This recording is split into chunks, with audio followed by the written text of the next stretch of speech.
inicio a la reunión. Entonces, en la mañana de hoy vamos a tener la actividad del Ateneo Clínico, donde vamos a discutir sobre un caso de un paciente joven con diarrea crónica y pérdida de peso.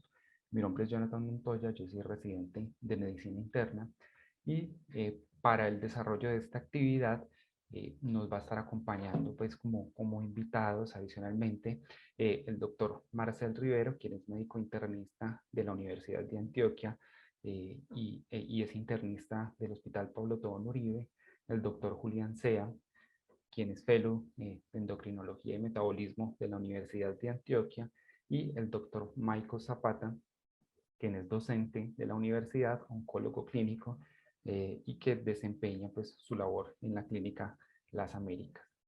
El plan de trabajo que les propongo para esta actividad entonces es inicialmente hacer la presentación del caso clínico. Digamos que de forma concomitante vamos a ir haciendo algunas preguntas a las especialidades que están invitadas con respecto al mismo caso, una muy breve revisión de la literatura y finalmente pues se dará el espacio para preguntas y comentarios con respecto al caso y a la discusión. Se trata entonces de un paciente masculino de 26 años de edad, quien es natural y residente en Medellín. Él es ingeniero de profesión, aunque al momento en el que acudió a la evaluación médica pues se encontraba desempleado y este joven tenía los siguientes antecedentes. Con respecto a los patológicos, se conocía una hipoacusia que había sido diagnosticada a los 10 años. Esta tenía unas características mixtas con respecto a antecedentes quirúrgicos, alérgicos, tóxicos. Se negaba pues que hubiese alguno relevante al momento del ingreso. Con respecto a los antecedentes inmunológicos, había recibido 2 dosis de vacuna para COVID de AstraZeneca y en los familiares se tenía o se conocía que su padre era diabético con enfermedad renal crónica y tenía una abuela materna que había fallecido, su abuela materna había fallecido por cáncer gástrico. El motivo de consulta y que la llevó pues a consultar al Hospital Pablo Tobón Uribe el día 24 de marzo fue un cuadro de diarrea. Ese era su motivo principal.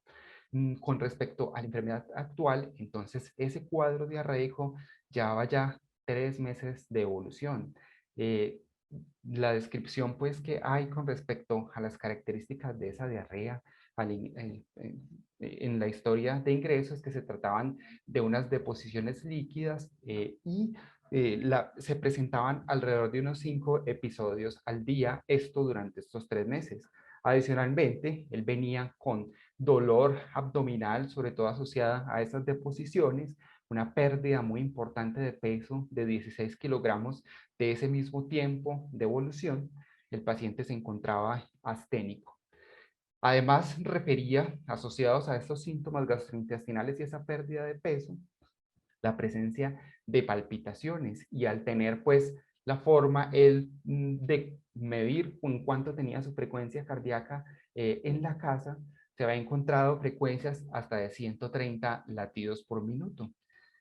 A la revisión por sistema como elementos adicionales, manifestaba que tenía ocasionalmente disnea con esos episodios de palpitaciones e insomnio que lo despertaba a eso de las 3 de la madrugada.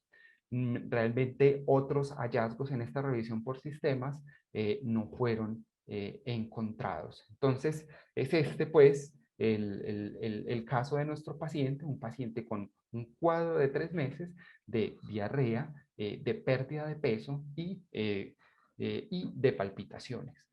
Siendo la diarrea el síntoma principal, tenemos lo siguiente. Al examen físico, el paciente se encontraba taquicárdico, efectivamente con una frecuencia de 135 latidos por minuto, la presión arterial de 78-56, esta tendencia a la hipotensión, tiene una frecuencia respiratoria normal, estaba afebril y saturaba también normal al ambiente.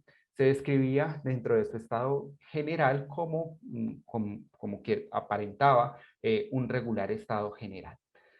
Respecto a otros hallazgos al examen físico, se encontraron algunas úlceras que estaban presentes en labios, más no así en la mucosa pues, oral o paladar. Se encontró también en ese examen físico de ingreso la presencia de un bocio grado 1. Los ruidos cardíacos eran taquicárdicos, pues compatibles con esa frecuencia documentada de 135 sin soplos.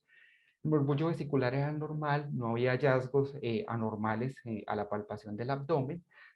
A pesar de estar hipotenso, el paciente estaba bien pero fundido y no había pues compromiso neurológico importante. Con este cuadro clínico entonces de este paciente y solamente teniendo en cuenta esas características, invitamos inicialmente al doctor Marcel Rivero con las siguientes preguntas son, ¿cómo debería ser el abordaje del paciente con diarrea crónica, puesto que sabemos que este paciente tenía 3 meses de evolución de sus síntomas, y cómo debería ser el enfoque del paciente con pérdida no intencional de peso? Adelante, doctor Marcel. Jonathan, buenos días. Gracias por la invitación. ¿Me escuchan? Sí, señor. Muy bien. Gracias. Bueno, el primer paso del paciente con diarrea crónica es estar seguros de que cumpla la definición actual de diarrea crónica. La diarrea crónica se define como aquella que dura más de 4 semanas. En esto digamos que hay ya un poco de consenso en la literatura.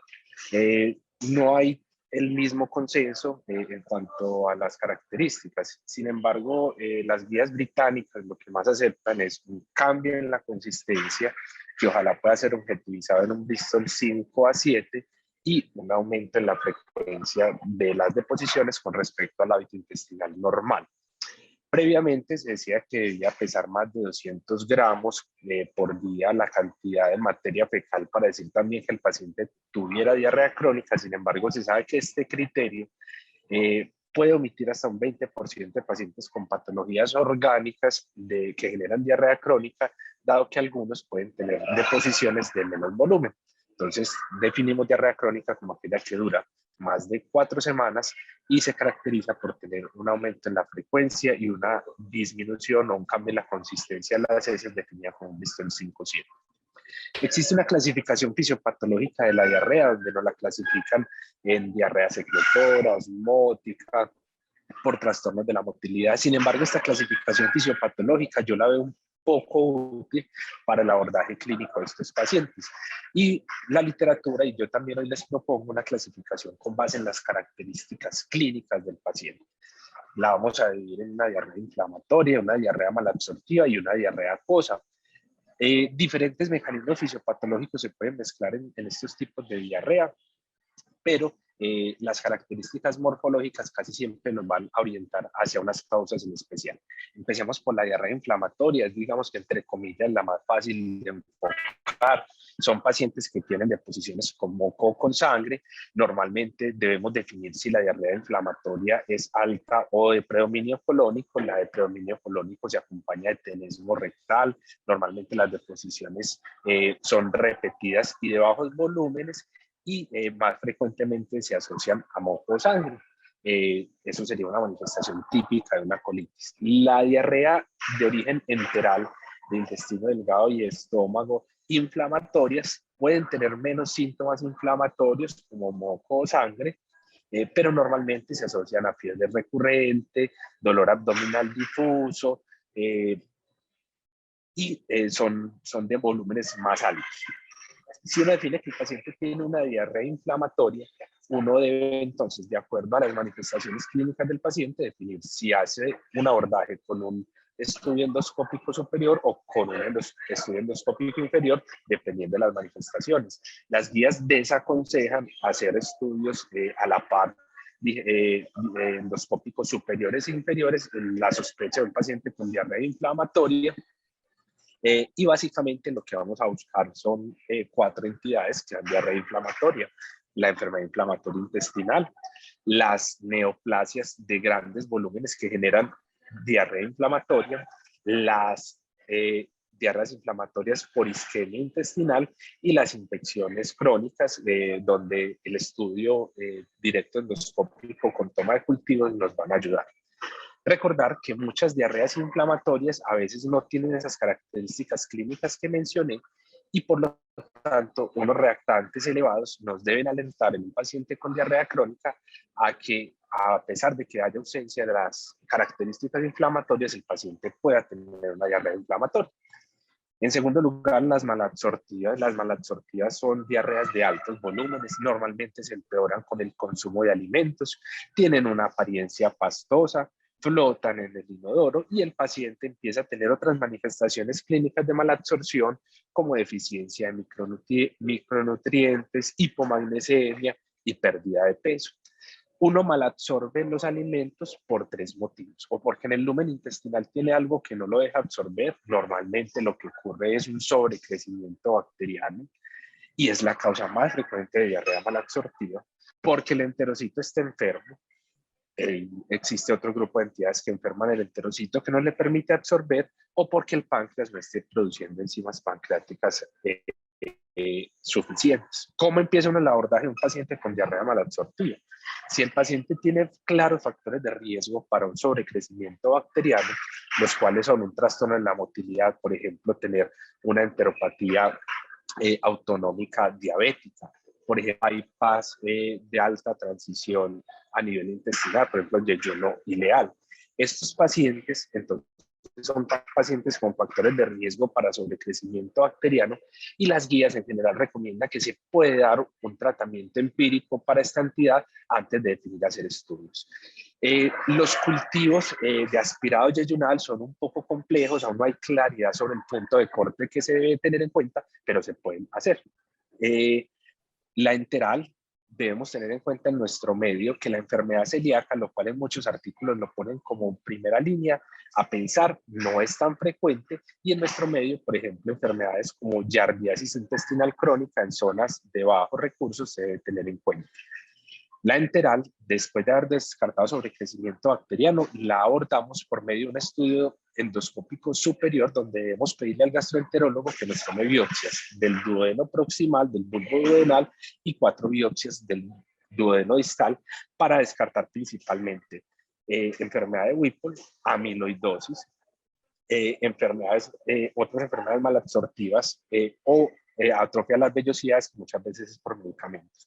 Y por último, la insuficiencia pancreática exocrina dentro de las malabsortivas, la abordamos previamente con un test que nos mencionaban, el test de Sudán. Sin embargo, actualmente se propone un esquema un poco menos invasivo y menos complejo por medio de una elastasa fecal y medición de lipasas y amilasas séricas.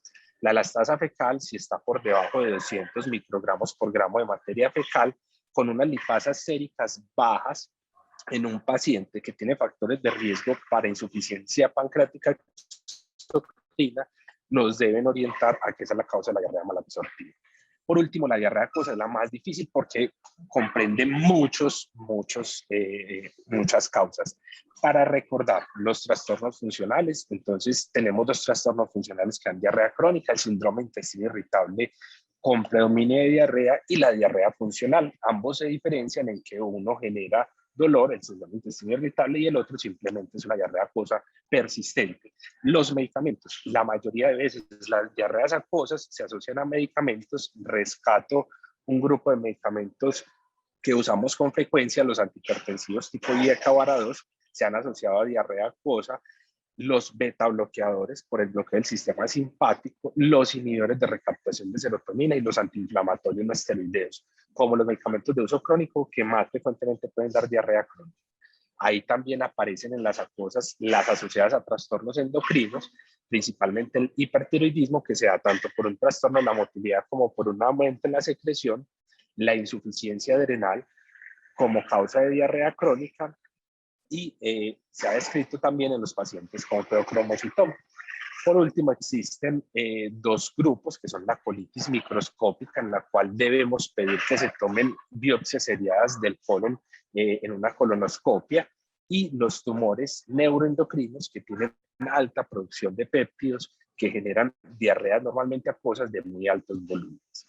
Entonces, Jonathan, yo propongo que en un paciente con diarrea crónica se debe clasificar si la diarrea es inflamatoria malabsortiva o acuosa, se debe solicitar un hemograma, unas reactantes de fase aguda, que puede haber unas inflamatorias que se nos pueden pasar, y unos iones, magnesio, potasio, sodio, una albúmina, que nos pueden hablar de que el paciente está empezando un episodio malabsortivo. De acuerdo a esos tres grupos serán los estudios a como lo mencioné.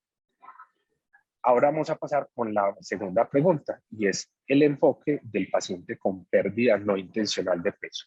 Entonces, así como empezamos definiendo diarrea crónica, vamos a empezar definiendo pérdida no intencional de peso. La pérdida no intencional de peso significativa está definida como aquella en donde el paciente pierde más del 5% de su peso basal entre 6 a 12 meses o más de 4.5 kilos.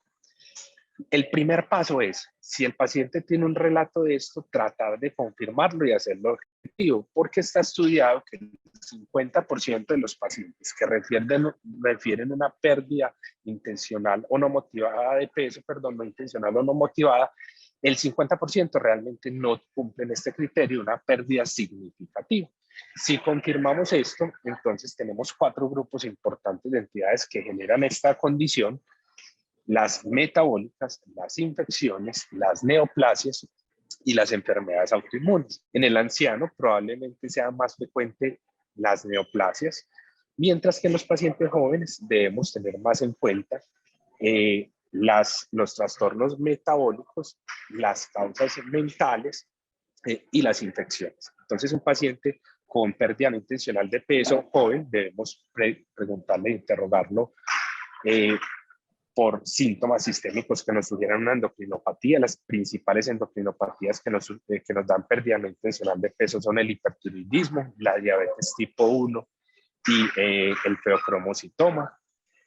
Debemos interrogarlo muy bien por síntomas mentales que nos... Se me fue la señal, no sé, Jonathan, en qué parte quedé. No te escucho.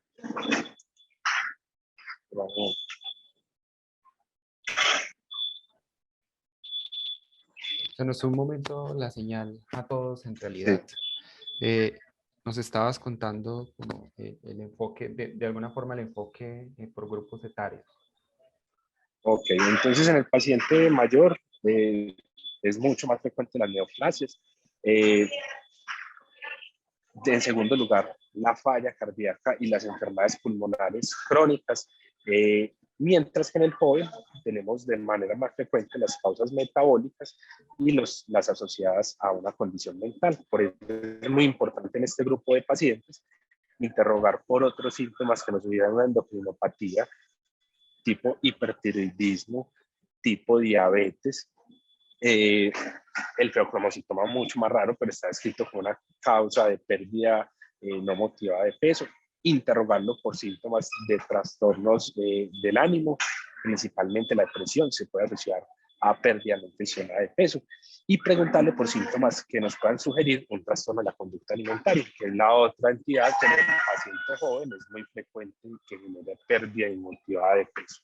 En los pacientes con pérdida inmotivada de peso será fundamental hacer un hemograma, será fundamental hacer una prueba de VIH, no puede faltar un estudio de la función tiroidea, especialmente en los pacientes jóvenes o que tengan otras manifestaciones de un hipertiroidismo o una tirotoxicosis. Indicar muy bien por síntomas que sugieran una enfermedad sistémica, por ejemplo, tos crónica, la tuberculosis en nuestro medio es una causa importante de pérdida inmotivada de peso, la presencia de adenomegalias, la presencia de síntomas que sugieran falla cardíaca. Se conoce que hasta el 20% de los pacientes con pérdida rápida de inmotivada de peso, que está definida como más del 10% en 6 meses, su causa es falla cardíaca. Por tanto, los estudios deben ir dirigidos a lo que se encuentre en el interrogatorio. Sin embargo, yo creo que un hemograma, una glicemia, una función tiroidea y una pre-VIH son estudios que no le deben faltar a ningún paciente con pérdida inmotivada de peso. Muchas gracias, doctor, por su intervención. Vamos a continuar entonces con el desarrollo del caso clínico. Como usted bien lo mencionaba, en ese momento del ingreso, es decir, el 24 de marzo, al paciente se le pidieron unos estudios de ingreso, un hemograma realmente pues con una hemoglobina normal, unos leucocitos, conteo de leucocitos algo aumentado, una función renal realmente aceptable, pruebas de función hepática, pues fosfatas alcalina y bilirrubinas normales, unos electrolitos, como también nos mencionaba usted, en su mayoría normales, excepto porque tenía un calcio en 11 y como también pues bien se mencionaba dentro de la necesidad de hacer, de descartar un compromiso metabólico, sobre todo en este grupo de pacientes, se le solicitó una prueba de función tiroidea, encontrando entonces una TSH suprimida completamente con una T4 libre elevada con un valor de 4.72, siendo el límite superior del laboratorio de 1.48.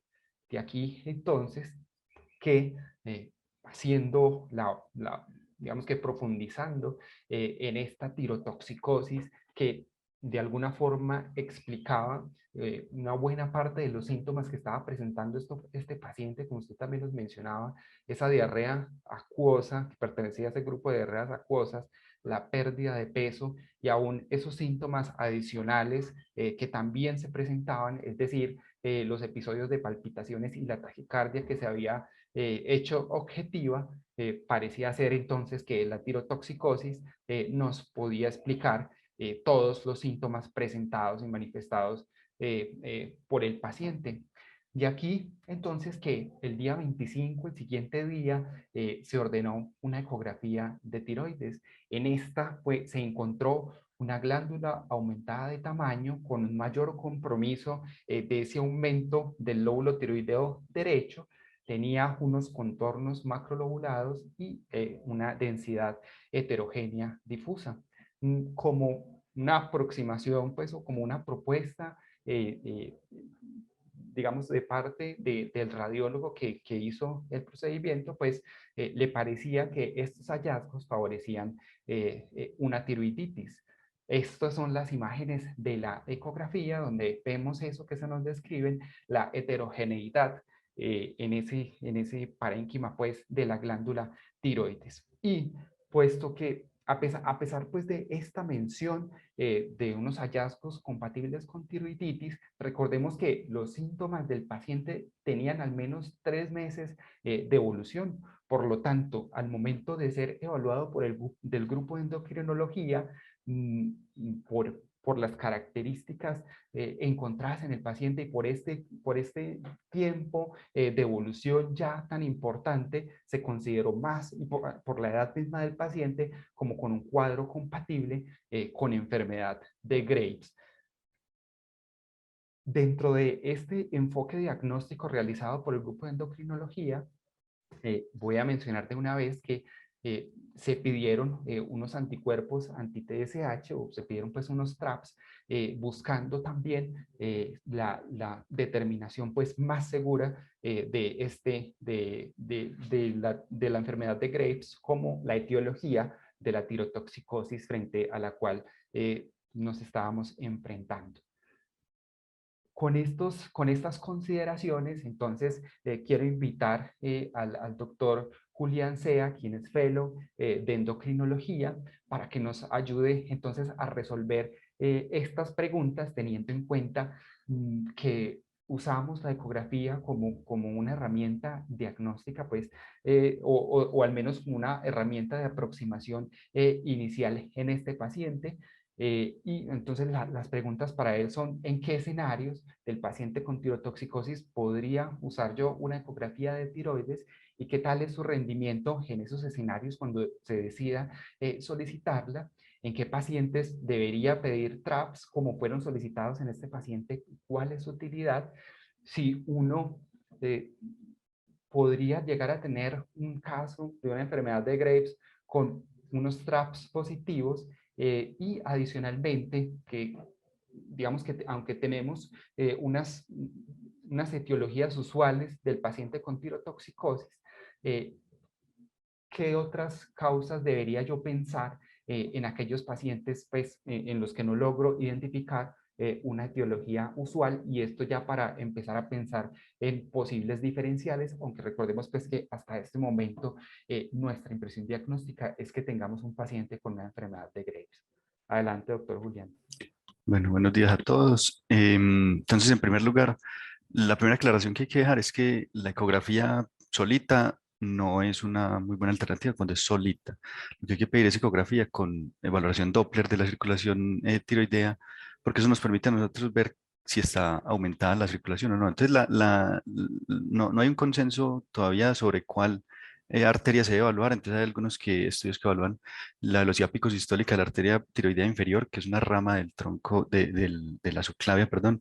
El, También hay los que evalúan la velocidad picosistólica de la arteria tiroidea superior y algunos que evalúan la perfusión total de la glándula. Lo que más se ha evaluado es la velocidad picosistólica de la arteria tiroidea superior, teniendo en cuenta que es más difícil anatómicamente encontrar la arteria tiroidea inferior y hay más variantes anatómicas. Entonces, en ese sentido, pues pareciera ser mejor evaluar la tiroidea superior.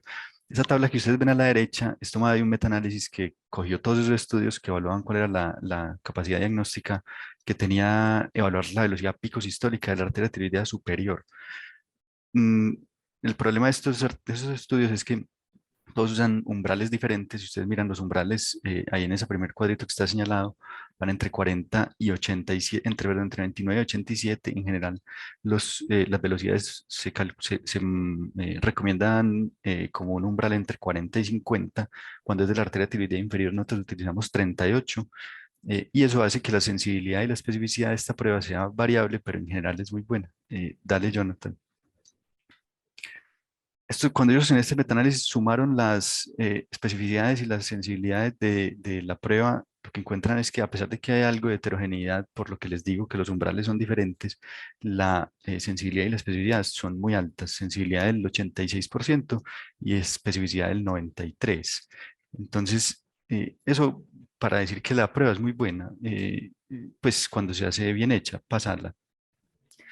Y cuando se ha comparado en estudios en los que se mira, por ejemplo, esto es tomado en un estudio en el que toman como un umbral, una velocidad picosistólica de la tiroidea superior de 50 centímetros por segundo, pero a la vez a los pacientes les hacían TRAPS y les hacían una relación de T3, T4, el rendimiento que tiene esta prueba comparado con los TRAPS es exactamente igual. Cuando es una prueba que está bien hecha, la dificultad es tener un radiólogo o un médico vascular experto que tenga experiencia haciendo esto. Entonces, para responderte en qué escenarios se debería utilizar la ecografía, pues el primer punto es que debe ser ecografía con valoración Doppler y debería hacerse siempre que se tenga disponibilidad, pues teniendo en cuenta que esto nos permite hacer un diagnóstico más temprano. No es hacer por hacer, sino que si uno tiene que hacer un diagnóstico más rápido y teniendo en cuenta que los TRAPS se pueden demorar un poco más y que la gamografía no la tenemos disponible todo el tiempo, si tenemos una ecografía bien hecha, sería una posibilidad de hacerla inmediatamente. También especialmente en la lactancia y durante la gestación, teniendo en cuenta que el gol estándar para el estudio de estos pacientes sería la gamografía y en estos escenarios no se podría hacer. Entonces, y como les decía, el rendimiento es igual a los TRAPS. Pasarlo. Además, hay otras cosas, no solamente se mide la velocidad picosistólica de la arteria tiroidea superior, sino que se mide todo el flujo sanguíneo de la glándula también. Como ustedes ven aquí en cada una de estas grafiquitas, la capacidad de discriminar que tiene el flujo sanguíneo de toda la glándula en la parte superior izquierda es casi exactamente igual que lo que nos permite hacer el yodo pues la gamografía, perdón, y los TRAPS, ¿listo? Entonces, lo que quiero decir es que tenemos tres pruebas que se comportan exactamente igual teóricamente. Entonces, en la medida que uno tenga una, pues la va a utilizar o va a usar la otra. Listo, seguí. Para la segunda pregunta, ¿en qué pacientes con tirotoxicosis se debería utilizar TRAPS y cuál es la utilidad pronóstica? La respuesta es muy sencilla. Si uno está estudiando un paciente que tiene tirotoxicosis, debería ser TRAPS a todos, porque uno de los diagnósticos diferenciales es que tenga un Graves y la capacidad diagnóstica, como ya les dije, de los TRAPS es muy alta. Entonces, hay estudios que han evaluado cuánto se considera positivo y cuánto se considera negativo. Uno de los estudios grandes encontró que un valor diagnóstico, dependiendo de la prueba, pues con la prueba que ellos utilizaban era de 1,45 unidades por litro. Por encima de ello, la sensibilidad y la especificidad estaban por encima del 98% para el diagnóstico de Graves. Y una cosa clave es que ellos hicieron un seguimiento en el tiempo de los TRAPS y encontraron que al final del seguimiento, a los 18 meses, tener un valor de TRAPS por encima de 3,85 daba una sensibilidad y una especificidad de 85 y especificidad de 96% para recaídas. Entonces, se deben hacer porque la utilidad de estos anticuerpos no solamente es el diagnóstico, sino que aquellos que en el seguimiento siguen con TRAPS positivos, la probabilidad de recaída es muy alta y nos toca empezar a pensar en otras terapias a futuro, es decir, hacer tiroidectomía o hacer terapia con yodo, etcétera. Seguí. Otra pregunta de que si se pueden presentar casos de enfermedad de Graves con anticuerpos negativos, la respuesta es no. Listo, pues la respuesta sencilla es que no. Entonces, ¿qué es lo que pasa? Los TRAPS son el marcador bioquímico de la enfermedad de Graves, porque ese es el evento fisiopatológico que lo está produciendo.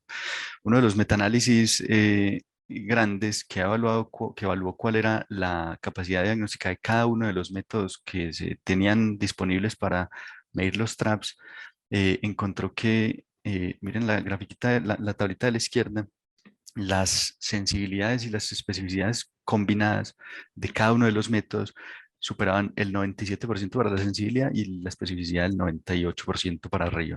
Es decir, es una prueba que por cualquier método que se haga es muy buena. Pero aún más importante o aún más llamativo es la tablita de la derecha. Si ustedes miran la tablita de la derecha, ellos calculan LRs positivos, LRs negativos y el DOR, que sería como el OR diagnóstico de la prueba. Ustedes miran que el OR diagnóstico está entre 1387 y 3421. ¿Eso cómo lo interpreta? Que en un paciente con tirotoxicosis que tenga TRAPS positivos, ese paciente tiene una posibilidad de que va entre 1387 veces a 3421 veces de tener una enfermedad de Graves comparado con alguien que tenga TRAPS negativos. Entonces, es una prueba tan específica y tan perfecta en estos escenarios que uno pudiera decir sin temor a equivocarse que no existen enfermedades de Graves con TRAPS negativos. Seguí. Y finalmente, para la última pregunta, y es, ¿qué otras causas adicionales de tirotoxicosis se deben considerar en los pacientes que no se encuentran en la etiología usual? En general, encontrar la causa es relativamente fácil, pues uno hace el diagnóstico relativamente fácil interrogando al paciente y evaluándolo, pero cuando uno ya no, pues y con los exámenes y la ecografía Doppler, pero cuando uno se le sale de las manos, el punto aquí, más que hacer una lista y recordar como qué cosas son, las que pueden tener el paciente es más bien pensar en cuál es el evento fisiopatológico que está produciendo o que potencialmente pudiera estar produciendo la tirotoxicosis. Y son estas cuatro cosas en general. Entonces, una es que haya una estimulación excesiva del receptor de TSH. Ya vimos que el Graves, el hipertiroidismo transitorio del embarazo, o la enfermedad trofoblástica, o los tumores productores de beta-HCG pueden estimular la TSH, el receptor de TSH porque comparten la subunidad alfa, las dos hormonas, pero también el hipertiroidismo gestacional familiar, que es una enfermedad genética, o los adenomas hipoficiarios productores de TSH, que son enfermedades raras. También por la destrucción de los folículos, entonces eso es relativamente fácil, todos los tipos de tiroiditis que puedan haber, que puedan producir destrucción de la glándula y liberación de la hormona, usualmente es fácil de diagnosticar durante el interrogatorio y el examen físico. También existen casos en los que puede haber secreción autónoma de hormona tiroidea, como en el bocio multinodular, en el adenoma tóxico o en mutaciones activadoras del receptor de TSH. Y también pensar en fuentes extratiroideas, este sería pues como el paso final cuando uno no ha encontrado ninguna de las otras cosas, y es que el paciente esté tomando demasiada levotiroxina o que esté tomando levotiroxina y no le diga a uno, o que esté tomando algunos medicamentos o suplementos que algunas veces los venden como esto es para bajar de peso y esto es natural, resulta que es un montón de levotiroxina. Eh, o que tengan pacientes que tengan metástasis de cáncer de tiroides y que eran metástasis funcionales, o el estroma ovari, que pues es una causa descrita de fuentes extratiroideas de hormona tiroidea. Y listo. Listo, doctor Julián, muchas gracias por su intervención y su respuesta. Para continuar pues con cómo transcurrió la evolución de este paciente, hasta el momento, hasta este momento, digamos que no teníamos todavía el reporte de los TRAPS. Se consideró entonces que su cuadro era compatible con una enfermedad de Graves que explicaba todo pues el cuadro por el cual había sido hospitalizado. El paciente tuvo mejoría de esos síntomas iniciales y teniendo en cuenta la consideración de esa impresión diagnóstica de la enfermedad de Graves, se inició tratamiento con metimazol y propranolol, esto desde la misma hospitalización y como habíamos dicho, pues esto claramente con toma de TRAPS. Por la mejoría que presentó el paciente en ese momento, el día 26 el paciente fue dado de alta de la hospitalización. Sin embargo, poco tiempo después, el día 30 de marzo, tuvo que reingresar, tuvo que volver a consultar al servicio de urgencias. Consultó porque esos síntomas gastrointestinales persistían y había tenido aumento de los mismos. Ingresó con hipotensión, fue encontrado con deshidratación y esto asociado ya a unos episodios abundantes de emesis y de forma llamativa en este ingreso del 30, el médico de urgencias cuando lo evaluó lo vio bradixíquico. Esto le llamó la atención puesto que no es lo que esperaba en caso de uno estar pensando en que tiene un paciente con una tirotoxicosis y con un hipertiroidismo. Y adicionalmente cuando se empezó a revisar entonces la historia de esos paraclínicos previos, ya para ese momento, para este ingreso del 30, se tuvieron pues que el resultado de los TRAPS fue negativo. Esto claramente llamó de entrada la atención, por lo mismo que mencionaba ya el doctor Julián, donde el tenerlos o el tener pues, digamos, el no tenerlos positivos de entrada le hace uno muy improbable que pues, el tener una enfermedad de Graves. En ese nuevo ingreso se volvieron a pedir unas hormonas tiroideas con unos hallazgos muy similares a los que se tuvieron en el ingreso anterior, con una TSH pues, que persistía suprimida en cero, como era de esperar por el poco tiempo transcurrido desde el inicio del antitiroideo, pero con una T4 libre pues, que persistía casi que en los mismos valores de la hospitalización anterior.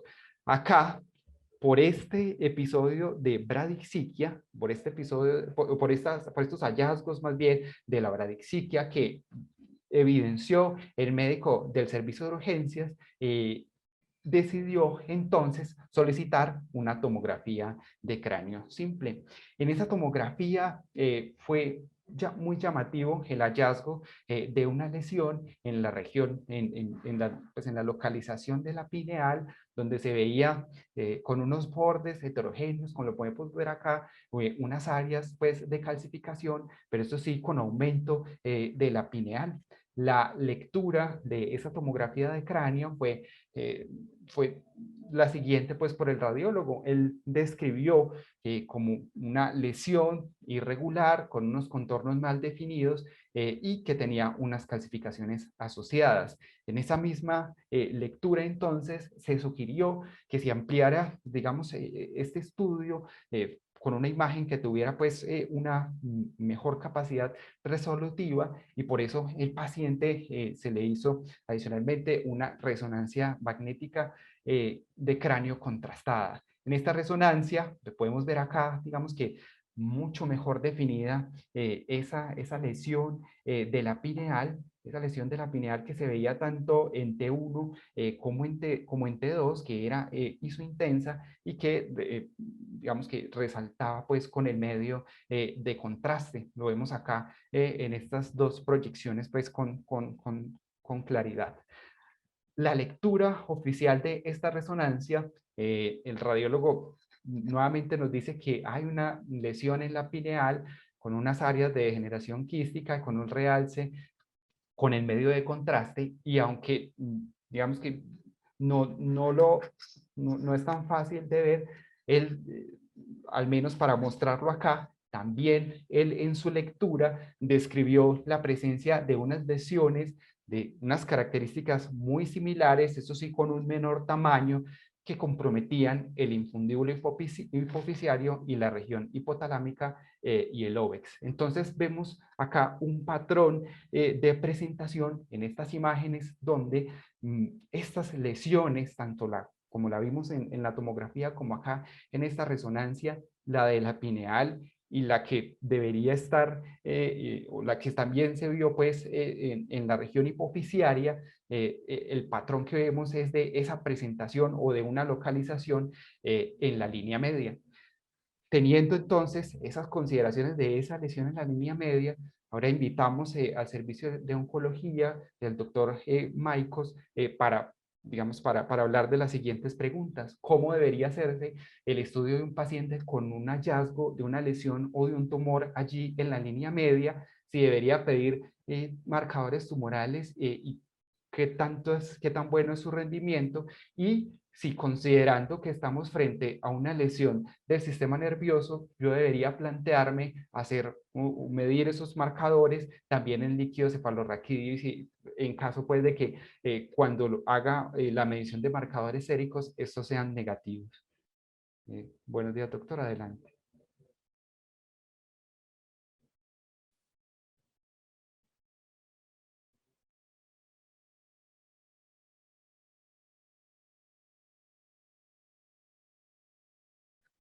Tienes que activar el micrófono, profe. Ya, no me lo había Sí, señor. dejado activar.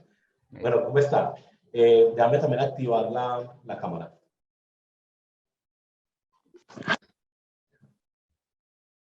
Bueno, entonces, bueno, primero yo quería, antes de responder tus preguntas, quiero volverme un poco en el caso.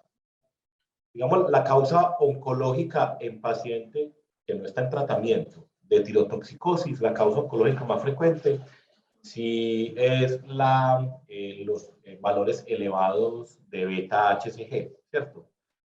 Entonces, hablando de tumores que tengan valores elevados de beta-HCG, que puedan causar tirotoxicosis, siempre sospechar en una mujer posparto o postaborto que esté cursando con una enfermedad molar o un coriocarcinoma. Entonces, mucho cuidado con esas crisis hipertensivas o tirotoxicosis que ocurren posparto. Muchas veces dicen que no, que es la preeclampsia o otras cosas, y no buscan que los embarazos molares pueden ser secundarios a un aborto o a un embarazo normal, porque recuerden que el sitio de origen de esos tumores no tiene nada que ver si el niño pudo nacer vivo o no, ¿de acuerdo?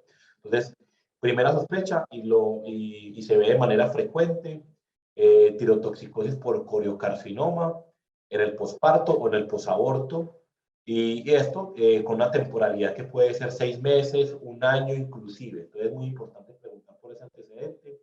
Cuando vean una TSH suprimida, pues yo diría que, sobre todo en mujeres, que es donde más frecuente se ocurre, de manera rutinaria pidan la beta-HCG. ¿De acuerdo? Muy bien. Ahora sí, para la pregunta que tú dices, me voy a ir como a la sospecha. Es decir, me hicieron una resonancia y le encontraron un tumor en la pineal. Entonces, ¿qué es lo más frecuente y qué es lo menos frecuente? ¿Listo? Entonces, lo más frecuente siempre de cualquier lesión en un adulto, el sistema nervioso central, es que sea de forma secundaria. Entonces, ya saben que el examen físico del oncólogo está contrastado todas las abdomen y pelvis, porque el examen físico no tiene ni muy buena sensibilidad ni muy buena especificidad para buscar primarios ocultos. Entonces, siempre que encuentre una lesión primaria del sistema nervioso central, por favor, pues, evaluar con imágenes el tórax, abdomen y pelvis. Y en hombres, siempre tocar los testículos. Recuerdo un caso de aproximadamente hace 4 años, un niño que llegó de 17 años, llegó con alteración del estado de conciencia, le encontraron lesiones hemorrágicas en el cerebro, lo iban a llevar a cirugía y pidieron evaluación por medicina interna porque estaba hipertenso y el internista tuvo la fortuna de tocarle el testículo y lo que tenía era un tumor testicular con metástasis del sistema nervioso central y obviamente no había que operar al paciente. Entonces, cuando vean lesiones del sistema nervioso central, examen físico, tal contrastado todo el abdomen y pelvis y la evaluación genital en hombres. Listo. Entonces, si no encuentran nada en el tórax, en el abdomen y en la pelvis, encuentran que es primario del sistema nervioso central, entonces vamos a enfocar dos grandes grupos de tumores. Pues vamos, en este caso, que es un tumor en la pineal, que es lo más frecuente que ve en la pineal, ¿de acuerdo? En adultos, vamos a ver, porque en niños el cuento es diferente. En adultos, bueno, metástasis, ya lo dije, ¿de acuerdo? En adultos es el sitio más frecuente de los tumores germinales, ¿cierto? Ya ahorita les cuento un poquitico por qué puede dar un tumor germinal ahí. Pues, obviamente las lesiones benignas de esta área, de la pineal, hipófisis y el resto, pero eso le toca más a los endocrinólogos que a mí. Metástasis, ya les dije. Melanoma, es raro, pero pueden haber melanomas primarios de la pineal, ¿cierto? Ya este caso que es un tumor germinal y el otro tumor que puede haber en la pineal es un tumor de un grupo que se llama los PINET, que son los tumores del neuroectodérmico, del neuroectodermo primitivo. Y, digamos, los voy a juntar con los tumores germinales es porque su distribución es más o menos similar. Y es más o menos similar es porque puede dar desde la pineal por toda la línea media hasta la pelvis. ¿Listo? Y en el caso de los germinales, en los testículos y en los ovarios. ¿Listo? Cuando hablemos de tumores germinales en mujeres, se llaman germinomas y nodigerminomas. Cuando hablemos de tumores germinales en hombres, se llaman seminomas y no seminomas. ¿De acuerdo? La causa más frecuente de tumores pineales, ¿cierto?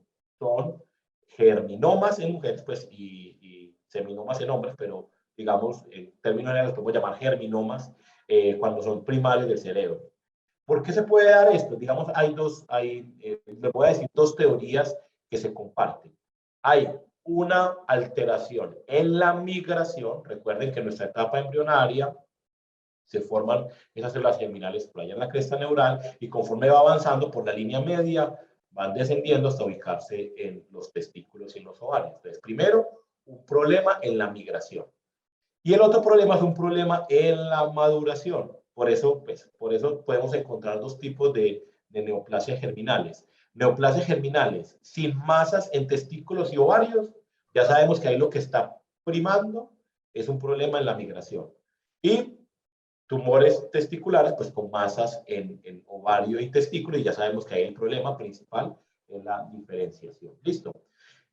Causa más importante de tumores germinales y como factor de riesgo, la criptorquidia, ¿de acuerdo? Por eso es que toda criptorquidia en los niños se opera, es porque así sea funcional ese testículo, el riesgo es 5 e inclusive 7 veces en cuanto a HR o RR para presentar tumores testiculares o tumores germinales. Y así, listo. Entonces, enfoquen. Entonces, si yo estoy sospechando que si yo veo un tumor en línea media, que ya sabemos que los dos diagnósticos diferenciales principales es un PINET, también lo van a encontrar como sarcoma Ewing, ¿cierto? El Ewing hace parte de la familia de los PINET, ¿cierto? Otro que hace parte de la familia de los PINET son el espesioneuroblastoma o el neuroblastoma olfatorio, que es lo que ocurre en el nervio olfatorio, el tumor de Adskin, que es un sarcoma de Ewing en tórax, ¿cierto? Entonces, da la línea media del tórax y tiene compromiso principalmente paravertebral y, bueno, y también puede dar en pelvis. Entonces, ya están los tumores de neurodermo primitivo y como el diferencial es el tumor germinal, pues siempre hay que pedir marcadores tumorales en sangre, ¿de acuerdo? Entonces, ¿cuál es más probable que te eleve los marcadores tumorales en sangre? Cuando hay compromiso, pues cuando hay compromiso extracerebral, ¿cierto? Y el cerebro es simplemente una metástasis más, ¿listo? Entonces, si yo tengo tomografías que me muestran la enfermedad metastásica generalizada, pues le hago marcadores y es más probable que me salgan positivos. Se hace la alfa-fetoproteína, la beta-HCG y la LDH, ¿de acuerdo?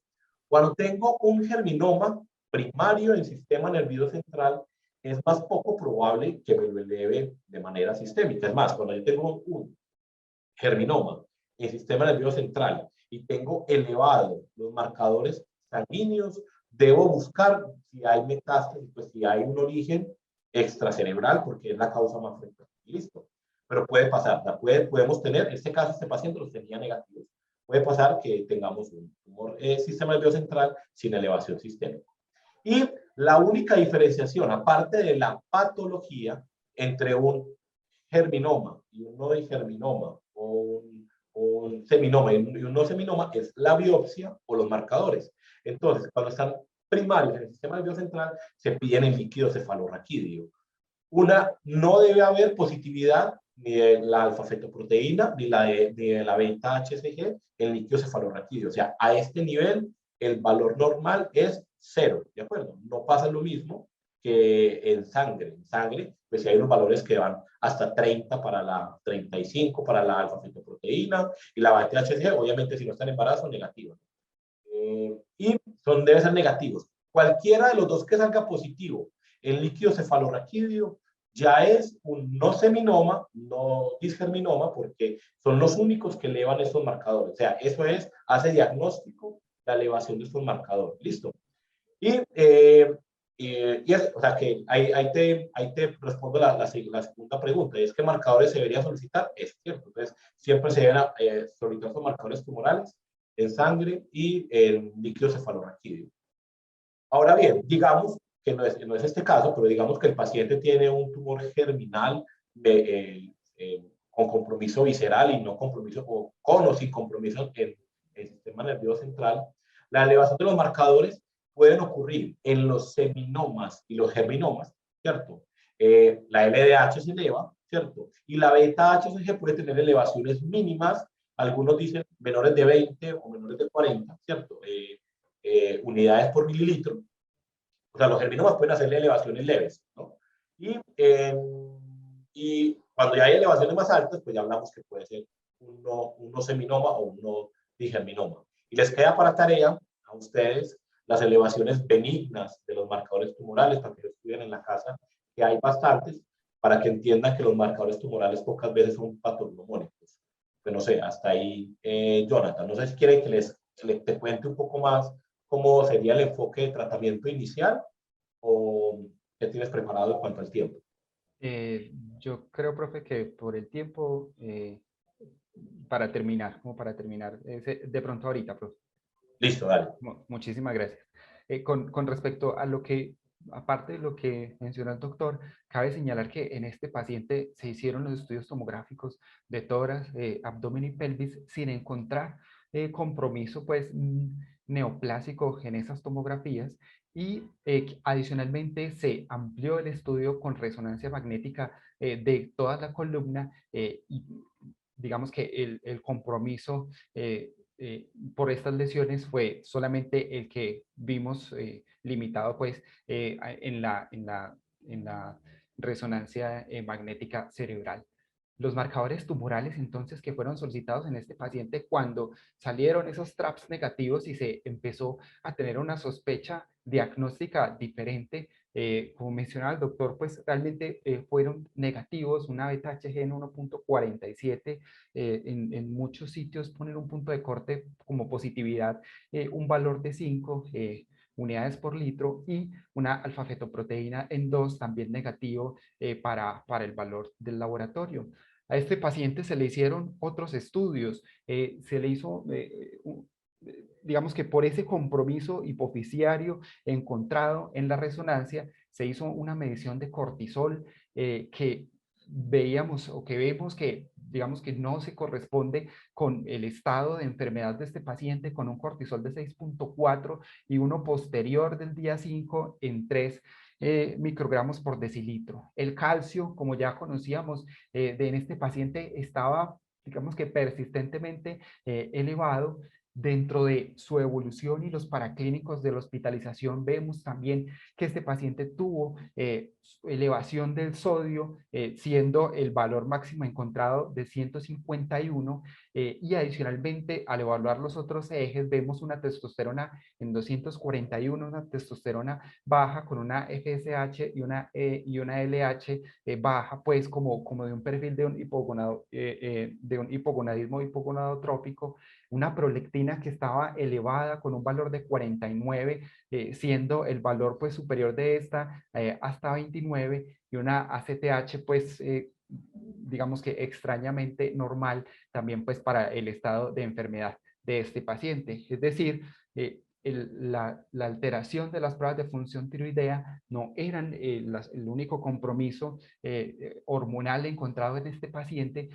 Vemos acá las alteraciones múltiples de estos ejes y probablemente todos ellos en relación con ese compromiso hipofisiario encontrado y descrito en la resonancia magnética.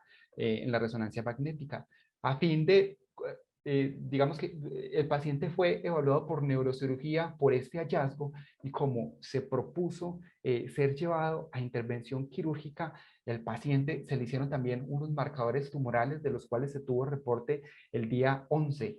En estos marcadores tumorales es llamativo entonces la presencia de una beta-HCG que, aunque está solo discretamente elevada, sí es diferente a la beta-HCG sérica, que era pues completamente negativa, y este paciente, eso sí, con una fetoproteína en ese líquido cefalorraquídeo que persistía siendo negativo.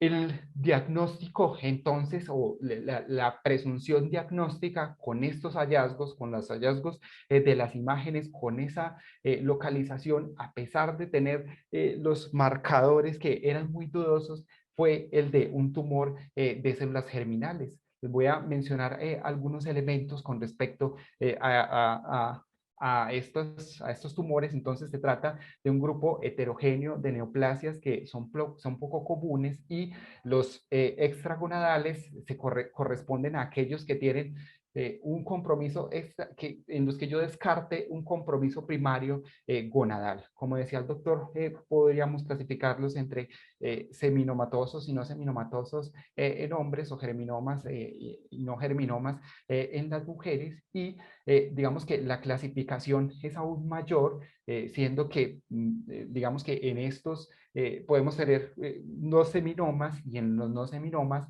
vamos a tener diferentes, como el tumor, el carcinoma embrionario, el tumor de saco vitelino, los tumores topoblásticos o los teratomas. Con respecto a la epidemiología, su incidencia entonces está entre 1.8 y 3.4 casos por millón, siendo mucho más frecuente en hombres. Algunos estudios reportan una relación 1 a 4 con respecto a la epidemiología, y estos se pueden localizar en cualquier estructura de la línea media, desde la pineal pues hasta la pelvis. Se ha descrito con mayor frecuencia su presencia en mediastino, en retroperitoneo y en cerebro, aunque algunas series mencionan que la localización en la pineal realmente no es tan frecuente. Esto pues datos de algún estudio donde vemos acá un compromiso más frecuente pues cerebral, seguido de mediastino y de abdomen, pero estos no son datos uniformes, y muchos autores realmente han encontrado una mayor frecuencia del compromiso mediastinal y del compromiso retroperitoneal.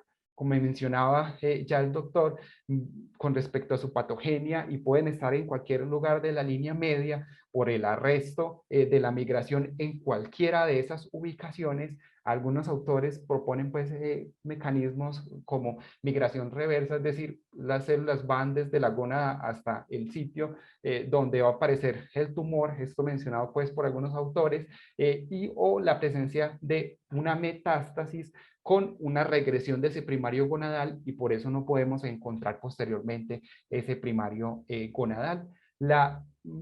El cómo se va a presentar o se van a desarrollar unos u otros tumores tiene que ver mucho con la metilación del DNA.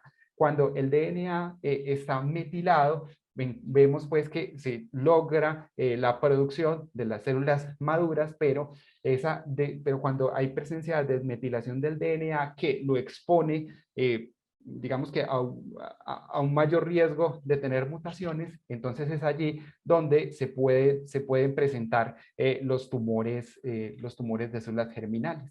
Con respecto específicamente, para hablar de la HCG, recordemos que esta es una proteína dimérica que es producida por las células trofoblásticas y que tiene subunidad alfa y beta, y que la subunidad alfa es compartida entre varias de las hormonas glicoproteicas, LH, FSH, TSH, y aún parte de la subunidad beta se comparte con la LH. De tal forma que cuando tenemos elevación de esta puede tener una actividad estimulante, una actividad tiroidea estimulante. Esto claramente no para para todas las neoplasias, puesto que, como vemos acá señalado, en los seminomatosos, la HCG probablemente o se ha encontrado positiva en alrededor del 15 a 20%, y para los no seminomatosos va a depender del estadio de esa enfermedad. Acá vemos un estudio de 148 pacientes. De estos se lograron establecer valores de HCG altamente elevados en 10 de estos pacientes. Digamos que ese punto de corte para decir que eran altamente elevados era tener un HCG por encima de 50.000, y vemos como 10 de esos pacientes tenían unas pruebas de función tiroidea compatibles pues con un hipertiroidismo.